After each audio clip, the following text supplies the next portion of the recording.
मौसम की तरह तुम भी बदल तो न जाओगे। वाह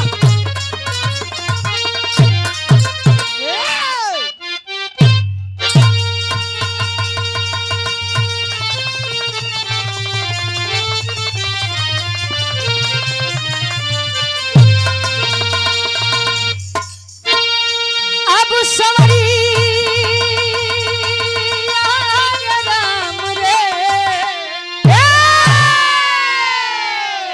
आ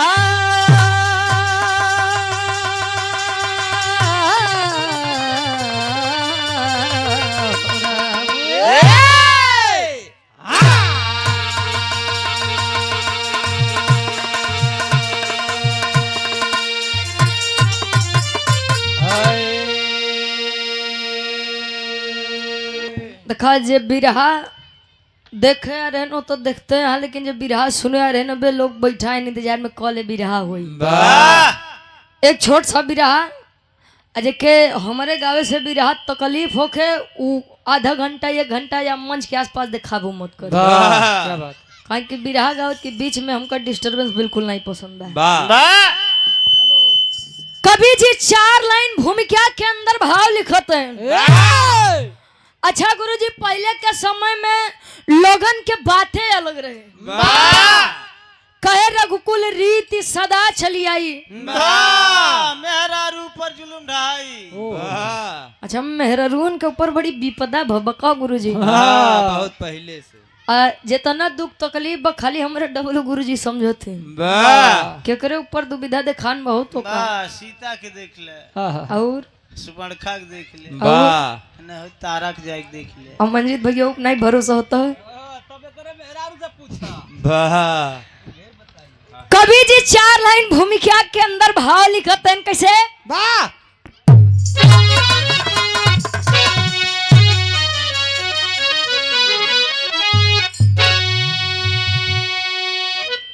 अरे चक्र सुदर्शन त्रिशूल वज्र विश्वकर्मा जी जिसको है खुद ही बनाए। अरे पुष्पक विमान की रचना किए तो रावण भी जिसको हवा में उड़ाए। कर्ण का कुंडल दधीची की हड्डी से बाबू दिव्य अस्त्रों की देखो रचना रचाए।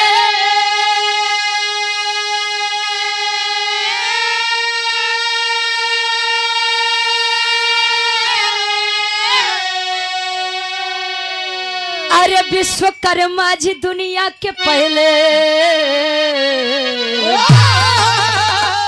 इंजीनियर है, बात यमलंदू बताए।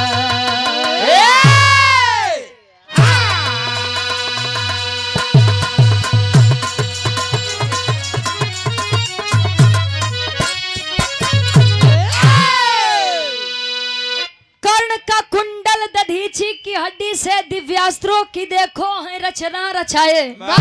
विश्वकर्मा जी दुनिया के पहले इंजीनियर हैं, बात यमलंदू बताए। कहे वेद में भेद नहीं, भेद है विद्वानों में। पहले के समय में अगर निर्माण करता देखा जाए, चाहे सतयुग होके, त्रेता होके, द्वापर होके, तो विश्वकर्मा जी से बड़ा इंजीनियर का उड़ावे नहीं भा गुरुजी। आज आदमी बनावत है हवाई जहाज के आदमी उड़ावत है, एक विश्वकर्मा जी त्रेता युग में पूरा कर दिए पुष्पक विमान बनाए के। रावण जी आयन सीता जी के हरण करने लग के चल दिए भाई। कहो मतलब विश्वकर्मा जी, अच्छा विश्वकर्मा जी हरे अलग मिजाज वाले रहे, पत्थरे से लड़का जन्माए दे। विश्वकर्मा जी के बारे में कवि जी 1 लाइन लिखते हैं, फिल्मी गजल बा। कोनो लड़का अपने परवरदिगार अल्लाह से फरियाद करे कैसे।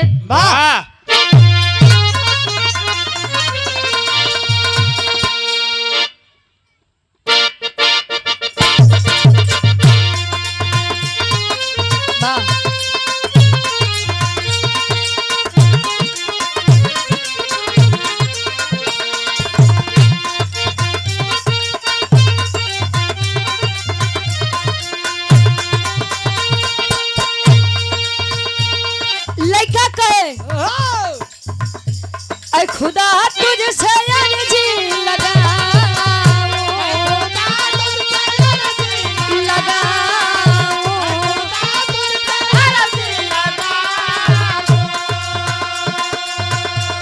खुदा तुझसे अर्जी लगाऊं वो मुझे मैं उसे भूल जाऊं वो मुझे मैं उसे भूल जाऊं वो मुझे मैं उसे भूल जाऊं ऐ खुदा तुझसे अर्जी लगाऊं ऐ खुदा तुझसे अर्जी लगाऊं वो मुझे मैं उसे भूल जाऊं वो मुझे मैं उसे भूल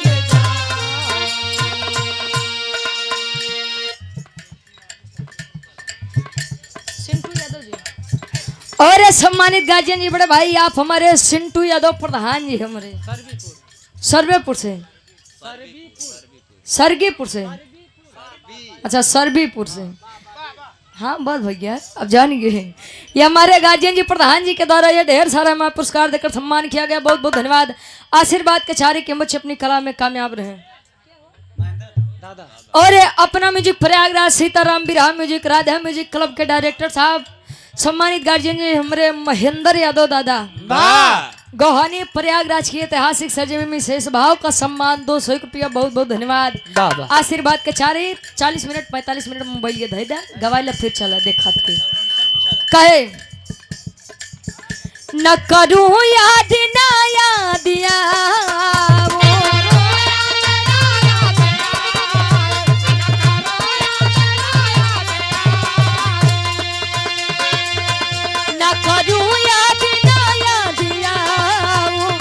मुझे मैं उसे भूल जाऊं वो मुझे मैं उसे भूल जाऊं वो मुझे मैं उसे भूल जाऊं वो मुझे मैं उसे भूल जाऊं कवि जी तर से बढ़िया फरज में लिखते हैं विश्वकर्मा जी के कारीगरी देख के एक लाइन हमरे अमरेंदु गुरु जी लिखते हैं कैसे और सम्मानित गार्जियन जी उदय राज फौजी साहब गार्जियन जी के द्वारा 100 रुपया बहुत बहुत धन्यवाद आशीर्वाद के चारे के बच्चे अपनी कला में कामयाब रहे क्या बात है कला विश्वकर्मा अपनी दिखाए कला विश्वकर्मा अपनी दिखाए कला विश्वकर्मा अपनी दिखाए कला विश्वकर्मा अपनी दिखाए अस्त्र शस्त्र ले वस्तु बनाए अस्त्र शस्त्र ले वस्तु बनाए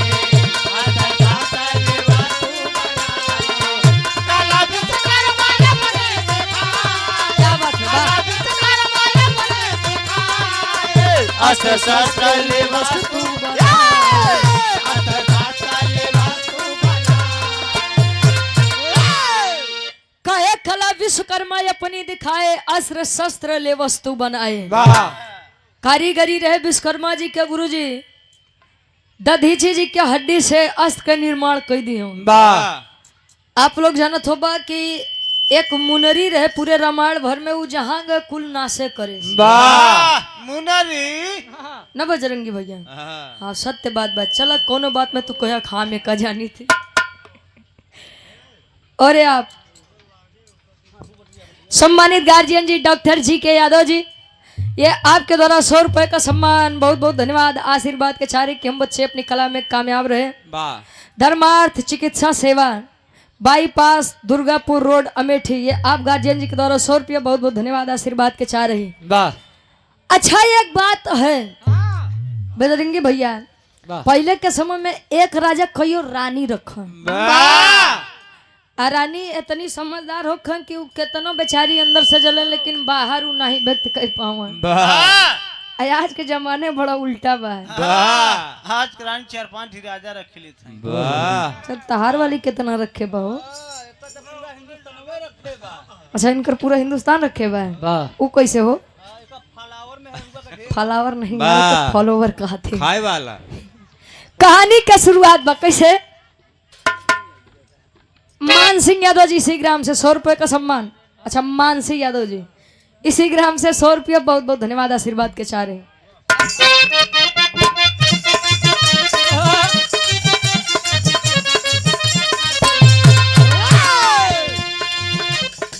समय था ऐसा सजा इंद्र के दरबार रहे, समय था ऐसा सजा इंद्र के दरबार रहे, नृत्य घृताक्षी का सबके मन में वार करे।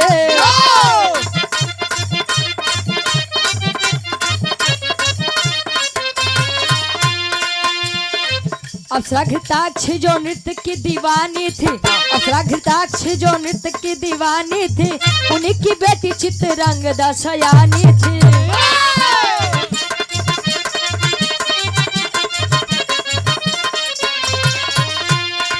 लोगों की भीड़ में जब दोनों सजा करती थी, लोगों की भीड़ में जब दोनों सजा करती थी, बस यही बात विश्वकर्मा बुरी लगती थी।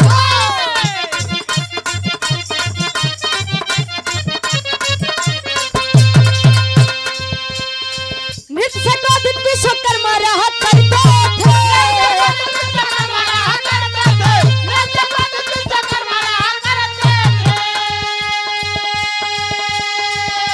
अरे तो नृत्य से क्रोधित विश्वकर्मा जी रहा करते थे। बीवी बच्चों से अपमान सहा करते थे,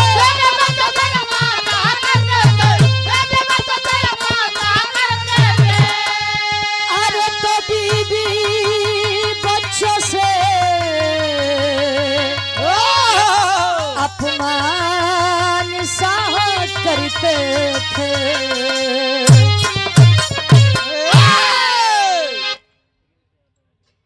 प्रिंस यादव जी अग्रसर अमेठी के ऐतिहासिक सरजमी से आपके द्वारा 100 रुपया बहुत बहुत धन्यवाद। आशीर्वाद के चारे कि हम बच्चे अपनी कला में कामयाब रहे। कहानी पर तनी से आप लोग विचार करिए। विश्वकर्मा जी निर्माणकर्ता की यदि बात आ जाए तो सबसे पहला नाम विश्वकर्मा जी का उठता है। विश्वकर्मा जी की जयंती पूरे भारत देश में लोग हर्षोल्लास के साथ मनाते हैं। कब जानते हैं? 17 सितंबर को। विश्वकर्मा जी की एक पत्नी थी जिनका नाम अप्सरा घृताक्षी था। एक रानी और भी रहे, विश्वकला जी का नाम रहे। अप्सरा घृताक्षी इंद्र जी के दरबार में नाचने और गाने का कार्य करती थी। पहले के समय में नृत्य होके नर्तकी नाचे, आज के समय में हुए ऑर्केस्ट्रा हो गए बा। अबे सुनबे भाई कि बलम के भांगड़ू बाबे लनवा तले म्यूजिकियो बड़ा बढ़िया बता दिया रे वाह। घृताक्षी विश्वकर्मा जी की पत्नी थी। अब विश्वकर्मा जी के बहरे तो बड़ी इज्जत रहे कि जहाँ आदमी देखा रे विश्वकर्मा जी ठीक बा, बढ़िया भैया बढ़िया बा। बस बस यार से ठेका मिला बा, जाते हुए निर्माण करे आवत तो बातचीत होख। अजले इंद्र जी के दरबार में पहुंचे थे आदमी यह कहा कि यार कुछ होख, लेकिन विश्वकर्मा जी के मेहरारू बड़ी नगद बा। लार चिवा जी देख के अच्छे अच्छे। ए भैया एक तनी से तिरछा कह दे, बजरंगी भैया तरफ कह दे। लेटिया तो आँखी में आ रहा। अरे नहीं बजरंगी भैया दिखाते नहीं, हम नहीं दिखाते नहीं, का मतलब नहीं करे भाई, बंद कर दे के। अच्छा कैमरा वाले लगवाए तनी से तिरछा कह दे, चोन ही लगत बा यार। घृताक्षी और विश्वकर्मा जी की एक बेटी जिसका नाम चित्रांगदा बताया गया। चित्रांगदा भी अपने माँ के साथ नाचने और गाने का कार्य करती थी। जब विश्वकर्मा जी इतनी बतिया सुने कि मेहरारू और एक बिटिया बड़ा बढ़िया नाचत थी गावो थे। अब इतनी बात जानत विश्वकर्मा जी का तनिको नीक नहीं लगे। भाई मेहरारू से तो दुनिया हारा बा, इतिहास गवा बा ना बजरंगी भैया। वो कैसे जानत थी? अखिलेश यादव जी सोनारी की पवन सरजमी से आप बड़े भाई के द्वारा 51 रुपया बहुत बहुत धन्यवाद। और आप सम्मानित पूज्य बाबू जी श्री राम जतन यादव जी दूल्हे बादशाह जी की आप पूजनीय बाबा जी यानी दादाजी के द्वारा ये 101 रुपए का सम्मान बहुत बहुत धन्यवाद आशीर्वाद के चाह रहे हैं। मेहरारू से तो दुनिया हारा बा, इतिहास गवा बा, कहीं तिरिया चरित्र दैबो न जाना है। मेहरारू के चरित्र तो भगवानों नहीं जान पाए, आप लोग तो बहरहाल इंसान ही है। पहले के दुल्ही है भैया मांग भर के सेनूर लगावे यहाँ से कि हमरे दुल्हा के आयु लंबी होख। नरेंद्र चचा आज के दुल्ही तनी से टिक ली हूँ, बगली से बाल आगे कैली है ताकि ई न लगे कि हमार शादी बियाह भबा। काहे बदे जानत है? ये जल्दी मेरा दूसरे जाई। सो तार वाली कितना लगाओ थे यार। वाह इनके वाली दिलचस्प लगावत है। और आप सूरज बिरहा music, Ram surgical care, Sonari road, Ramganj Amethi की तरफ से। अच्छा ये हमारे गार्जियन जी के द्वारा 500 रुपया पहले दिए रहे, 100 रुपया वहीं देते हैं। वाह अच्छा और इनका चैनल है फेसबुक यूट्यूब पर सूरज बिरहा म्यूजिक पर। वाह वाह बहुत बहुत धन्यवाद। दिन दूना रात चौगुना तरक्की करा भैया, लेकिन जो उनके ओके ध्यान दिया ठीक बा। सूरज बिरहा म्यूजिक ये अपने में ठीक है ना भैया, रामगंज में ठीक, रामगंज में ठीक है। सोनारी रोड। हाँ हाँ भैया जानो दे महाराज।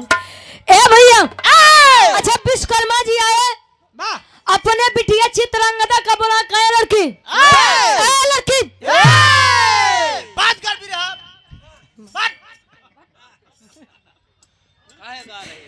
ए महाराज वो विश्वकर्मा जी के बिटिया चित्रांगदा की बात होत रहे ना, तो हमारे बाबू के नाम विश्वकर्मा बना तो हमारा नाम चित्रांगदा बा। वाह हर तो का बता दे नाचे और गावे में बड़ा अंतर होता वाह ठीक बा। हाँ नहीं तो उठाई के यूट्यूब देख लगर कहूँ माँ जरा से कमर लचकी हुए तो दिन से बिरहा गा बंद कर देवे पागल आदमी। ए भैया हाँ अच्छा यार चित्रांगदा के पिता विश्वकर्मा जी जब चित्रांगदा को डांटने लगे तो चित्रांगदा का मन बड़ा उदास हो गया। जब मन उदास हुआ तो बेचारी स्वर्ग लोक छोड़ के आवत बा कहाँ ई अपने मृत्यु लोक में भ्रमण करत बा। होत का एक लाइन गीत लगत बा। ई गीत आज कुछ दिन पहले मार्केट में बड़ी वायरल रहे। कैसे गुरुजी?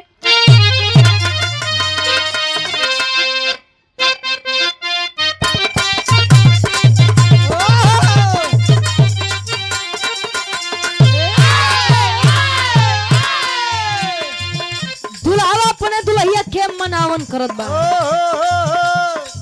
कैसे?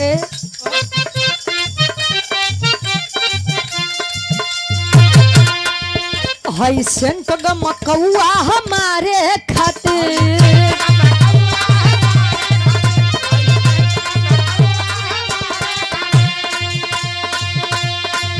सब सामान बाबे तोहरे सिंगारे खातिर सब सामान बाड़े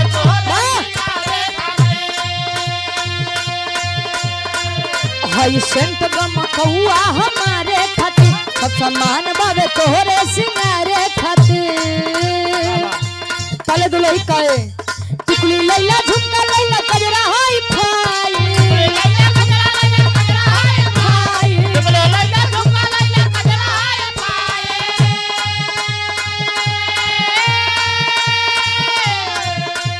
टिकुली लैला झुमका लैला कजरा हाई फाई सड़िया करियई के लाई सड़िया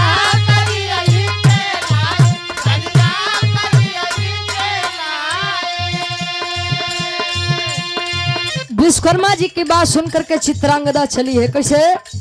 होके गुस्सा में कन्या वहां से चली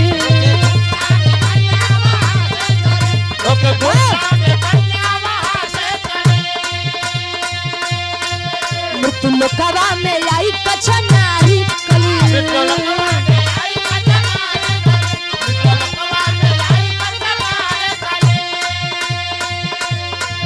होके गुस्सा में कन्या वहां से चली मृत्यु लोकवा में आई कछनारी कली। खटके इधर उधर कहे कि किधर जाए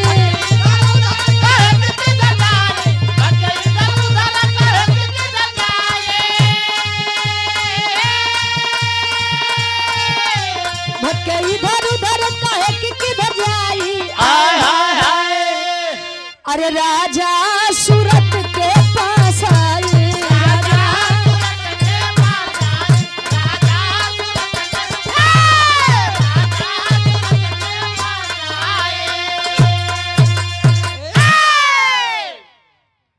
और पुनः सम्मानित हमारे गार्जियन जी आप उदयराज फौजी साहब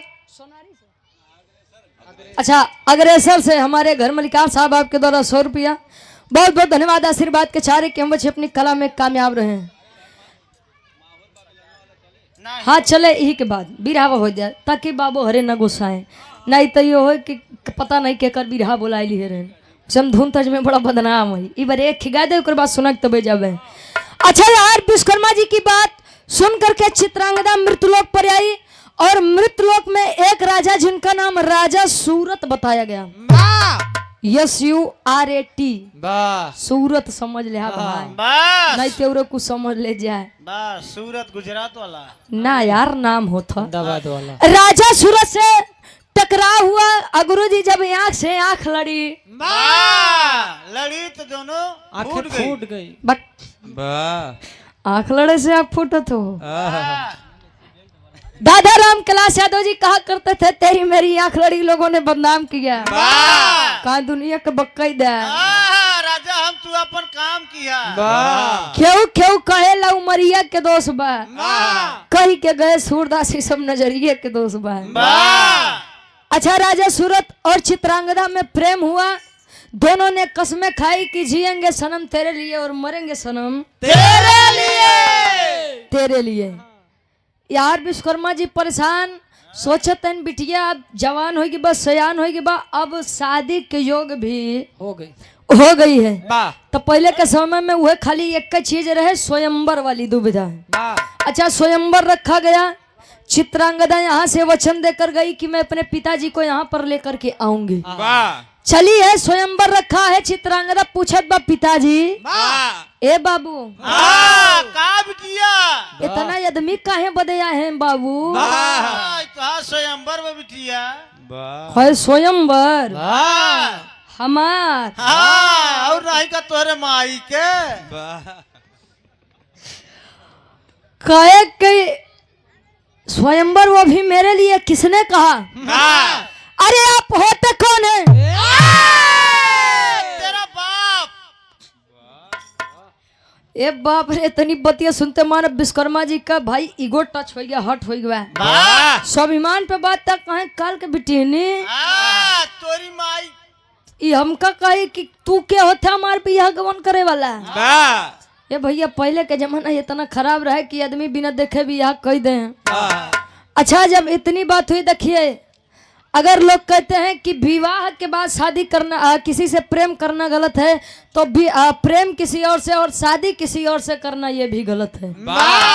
पता लग कि लड़का दूसरे जगह बातचीत करत, दोनों जने बियाह दूसरी जगह हो गया है। आदत नहीं छूट, दुल्ही पता लग दुल्हा के नीला ड्रम में भरत बा और लड़का लड़की के फ्रिजी में डालत बा।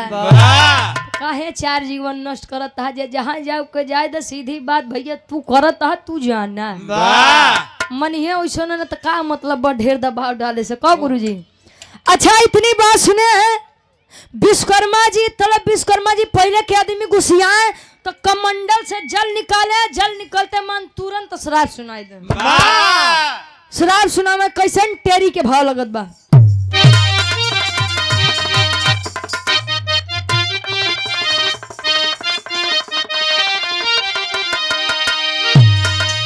अरे तो स्वयंवर अपने आप रच दिए,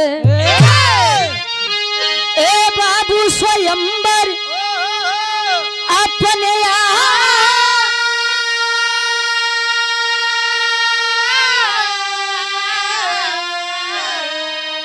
अरे स्वयंवर अपने आप रच दिए। अरे तो दुआ तो दिए नहीं, बदले में मिला सजा।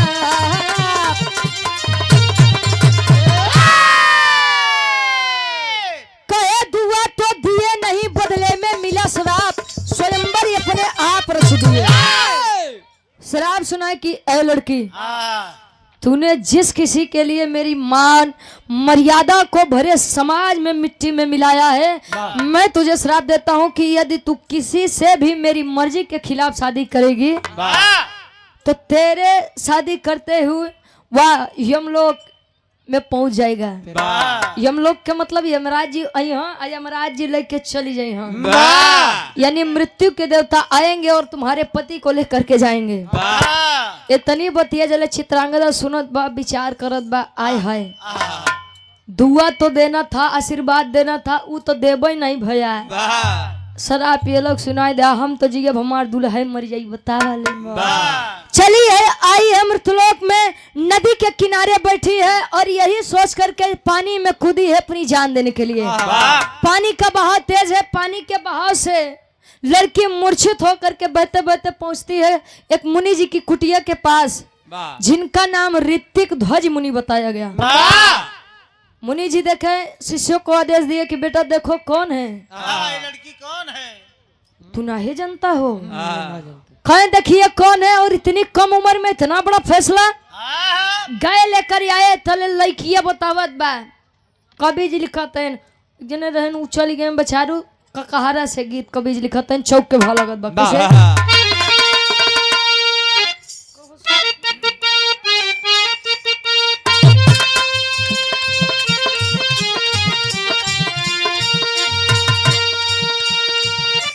का से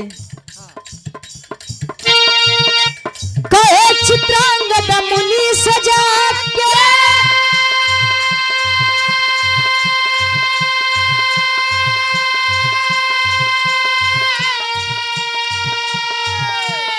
जीवन अब स्वीकारी नहीं,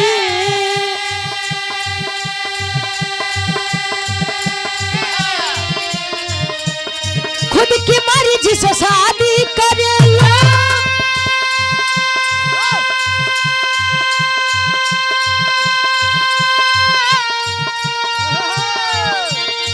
क्या मेरा अधिकारी नहीं,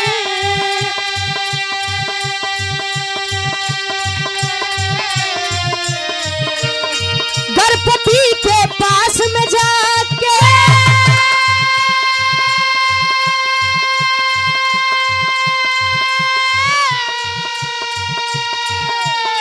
करती मैं श्रृंगारी नहीं,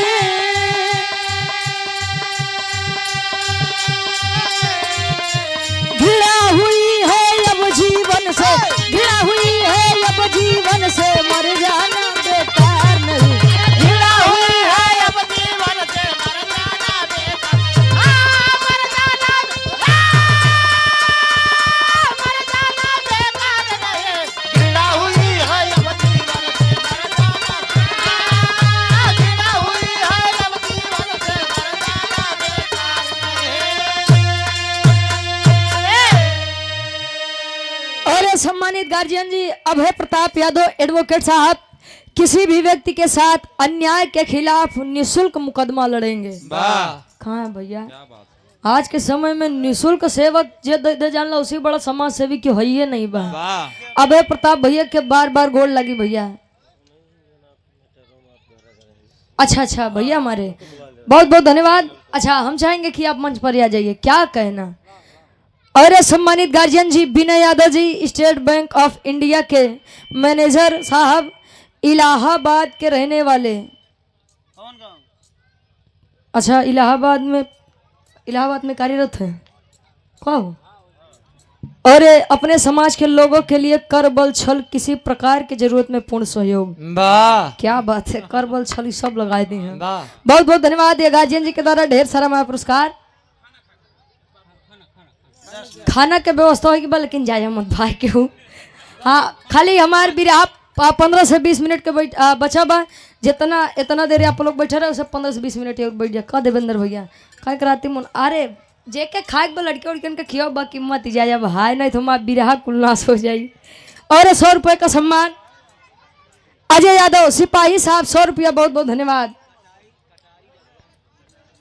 कटारी रघुरामपुर की ऐतिहासिक सरजमी से। और आप दूल्हे बादशाह जी की आप बहनें हैं कंचन यादव जी, प्रियंका यादव जी, दीप ज्योति यादव जी और रोली यादव जी।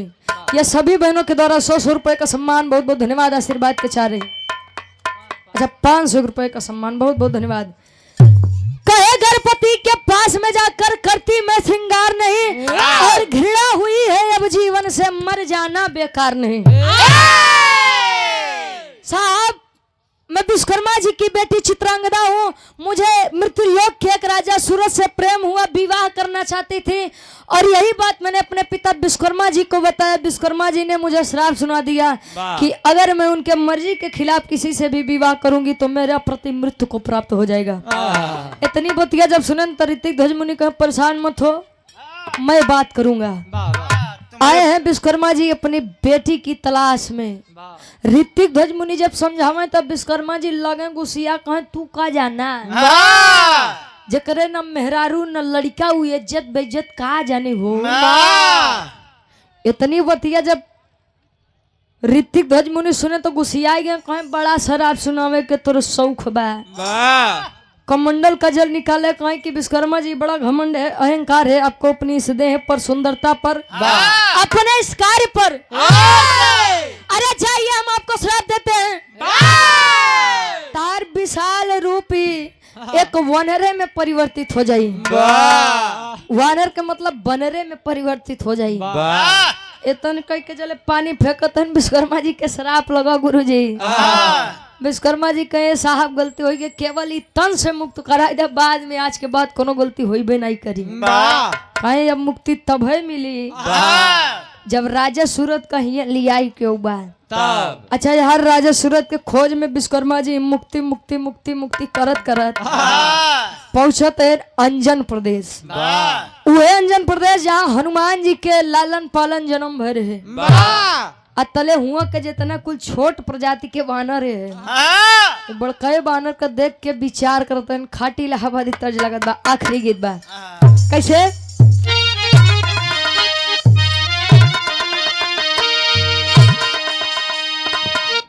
आए हाय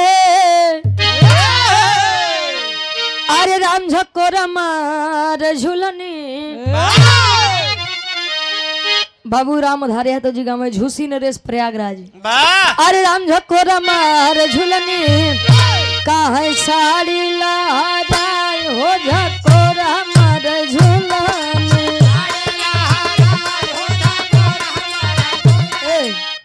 हैदर अली गुरुजी एक गीत निकाले रहे रतौंदिया जीजा।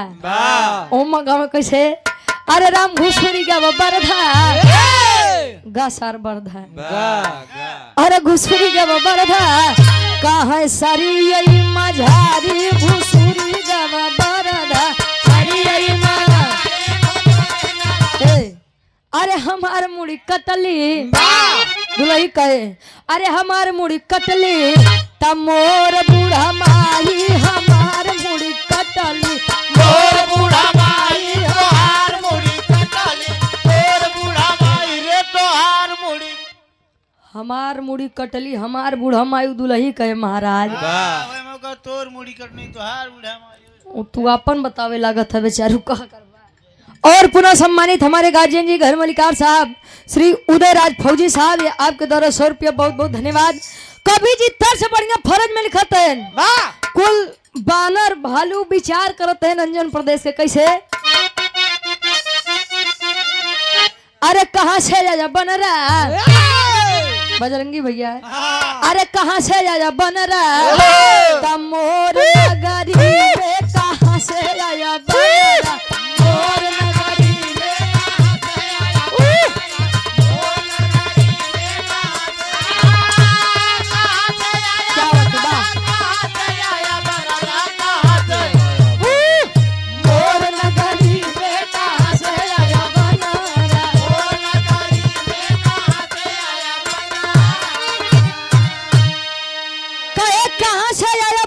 मोर नगरी में में जितना भालू बना रहा कुल विचार करे ये हो असर गन है बा तोहर खानदानी कर नाम में डब्लू विश्वकर्मा बा तू खानदानी असर कहाँ से जाई भाई कहो। अरे आप सम्मानित बड़े भाई हमारे अनिल यादव जी भवानीपुर की ऐतिहासिक सरजमी से ये आपके द्वारा 100 रुपया बहुत बहुत धन्यवाद। आशीर्वाद के चारे कि हम बच्चे अपनी कला में कामयाब रहे। हनुमान जी देखो कहो हो विश्वकर्मा जी तू बानर बन के आया तो कुछ बरियारे कांड कह के लौटा है।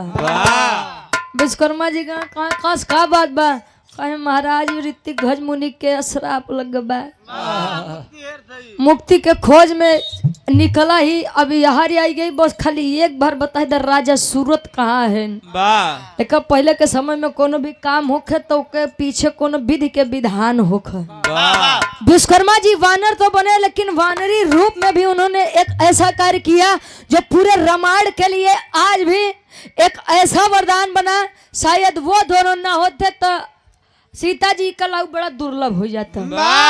हनुमान जी कहा बस बस यारे रुका अब हम जाते तुम्हार मुक्ति हम ही खो जा गए कहा इंद्र जी के दरबार विश्वकर्मा जी के मेहरारू घृताक्षी लगे कहे सब दिन नचबे गाऊ करबू कि कुछ औरो काम करबू बता रहे ख्याल बतो है कहे का बा कहे तहा जना विश्वकर्मा जी वानर बन के मृत्युलोक में हमारे नगर में खोजत हैं टहरत हैं कहे ताप कहे आवा चला विश्वकर्मा जी लेके चला है हनुमान जी लेके चला है के का विश्वकर्मा जी के मेहरारू घृताक्षी के आ होत का कभी जी लिखत है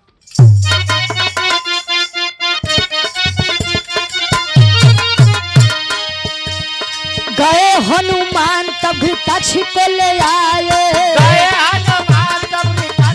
ले आए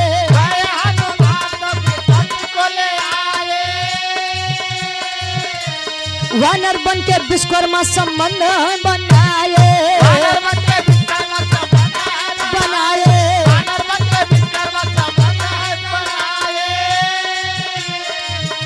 अरे दुई लई का पैदा भइले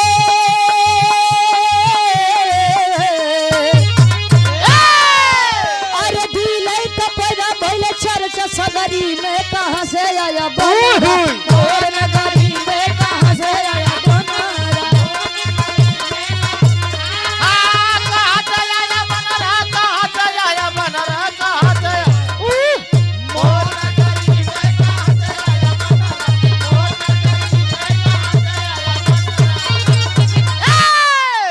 गए हनुमान तब घृताक्षी को ले आए घृताक्षी जी आई एक बार तो बड़ा मुस्कुराए अरे विश्वकर्मा जी के हमरे ये हाल इतनी लंबी पूंछ इनकर तनी लंबी पूंछ हो गई कौन करे इतनी लंबी पूंछ मुंह देखता लाल बनर की नहीं एकदम सेम टू सेम लागत बा जैसे बनरे के तने पाए हो जन्म से वाह वाह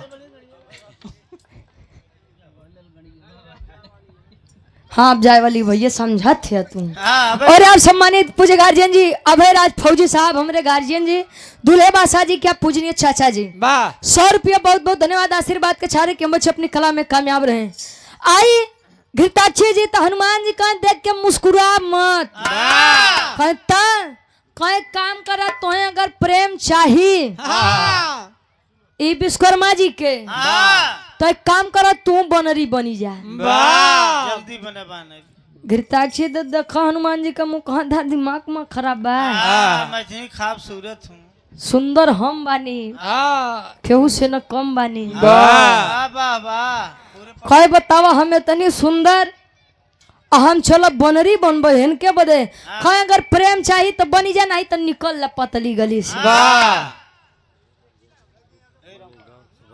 और आज सम्मानित गार्जियन जी अभय राज यादव गार्जियन जी हमारे एडवोकेट साहब जो इसी ग्राम सभा के हैं हम चाहेंगे कि भैया आप आ जाइए मंच पर मुलाकात हो जाए नहीं तो मंच से उतरे के बाद मुलाकात हो जाएगी कहो ये आपके द्वारा 100 रुपए का सम्मान बहुत बहुत धन्यवाद आशीर्वाद के चाह रही हैं।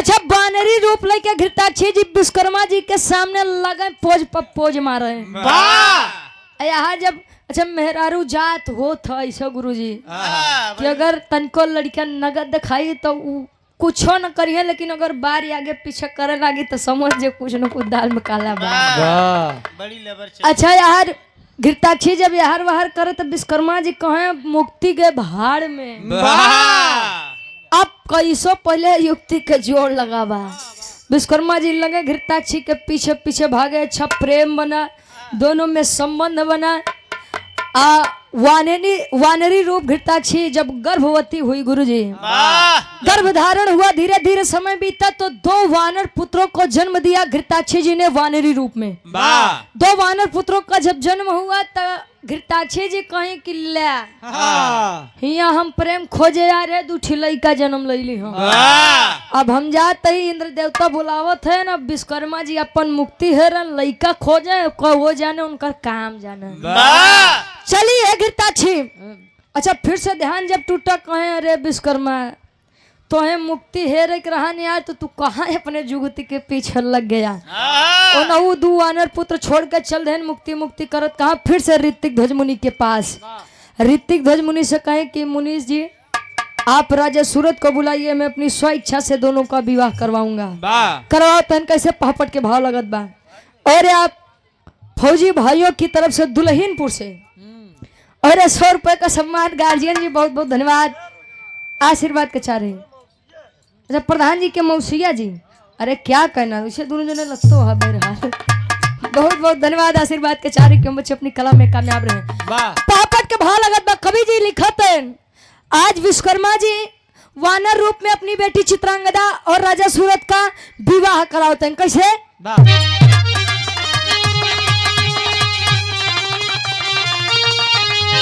अरे कहे मुनि जी कर कन्यादान मान ना जाए दे। अरे कहे मुनि जी कर कन्यादान मान ना जाए दे तना ही साहबा दुनिया में अपमान मान ना जाए दे।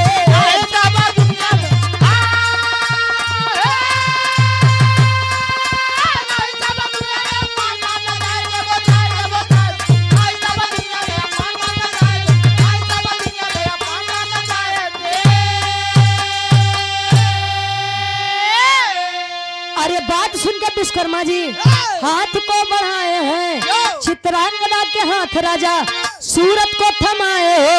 अरे कहे खुशी रहा दुइनो संतान मान न जाए दे तना ही साहब दुनिया में अपमान मान न जाए दे।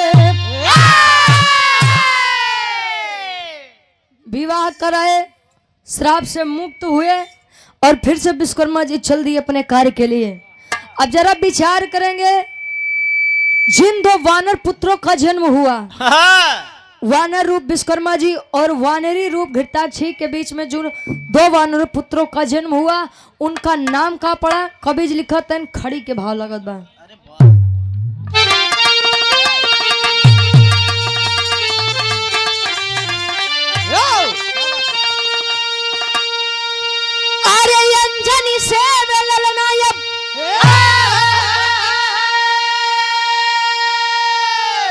अरे बजरंगी हो गए अरे अंजनी से ललनायब अरे बजरंगी हो गए अरे तो पैदा नल नील हो के उनके संगी हो गए।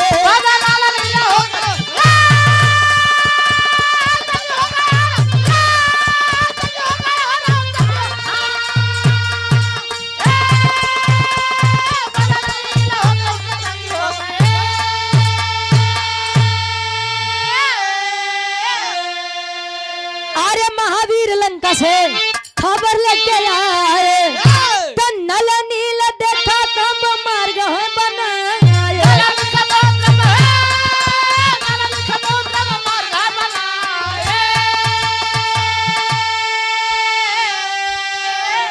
अरे हुआ लड़ाई तीनों वीर जंगी हो गए अरे तो पैदा नल नील हो के उनके संगी हो। अंजनी से वे ललना ये बजरंगी हो गए पैदा नल नील हो के उनके संगी हो गए। अंजनी के पुत्र थे बजरंगी जी हनुमान जी और जब दोनों माता पिता छोड़कर उन दो वानर पुत्रों को चल दिए उनका नाम का पड़ा नल और नील।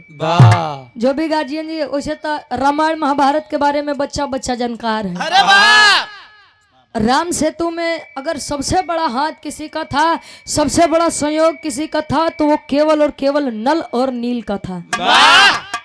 अच्छा कभी कभी होता है गुरुजी कि हमारे लिए श्राप भी वरदान बन जाता है। बजरंगी भैया कभी कभी श्राप भी वरदान बन जाता है। नल नील को बचपन में ही उनके शरारती स्वभाव के कारण श्राप मिला था कि आप लोग कोई भी भारी से भारी पत्थर यदि पानी में फेंकेंगे तो वह डूबेगा। नहीं यह श्राप राम सेतु खातिर वरदान बन गया। वाह कहो हाँ हो नल नील जी कई श्राप नहीं मिलत तो राम सेतु बनत कैसे। वाह और सबसे बड़ी बात, जब राजा दशरथ जी ने बाण चलाया था, श्रवण कुमार के माता पिता की मृत्यु हुई थी, तो उन्होंने भी श्राप सुनाया था कि जैसे मैं पुत्र वियोग में मर रहा हूँ वैसे आप भी पुत्र वियोग में मरेंगे। राजा दशरथ बड़ा प्रसन्न भैन, हमरे कोनो लड़का नहीं बटन तो हमरे पुत्र वियोग आई कहाँ से। वाह कहो गुरु जी। और वह श्राप वरदान बन गयो, एक नहीं चार लड़का जन्म ले लिए। वाह तही बड़े कहते कि आदमी अगर सच में दिल से अगर बदुआ देगा तो उ लागी जरूर, चाहे आज चाहे 4 दिन आगे, वाह चाहे यह पीढ़ी में चाहे 4 दिन आगे पीढ़ी में, लेकिन लागी जरूर। वाह कहो आखिरी में खानदान के परिचय बा। आओ गुरु जी। गुरु बिहारी गुरु गणेश गुरु रामलाल गुरुकारी, स्वर्ग में से चंदिका कवि, अरे बच्चन जी बने पुजारी हो।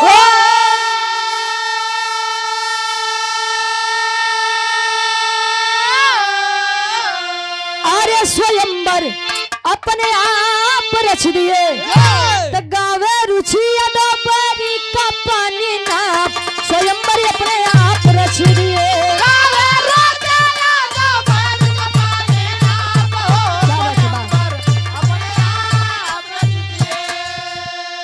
ये मेरे फौजी साहब के एक लाइन फरमाइश बा, बलम के भांगुड़ बा बेलनवा। ओकरे बाद इस है हमार कार्यक्रम के समापन रही। अब फिर आप लोग देवेंद्र भैया से सुने।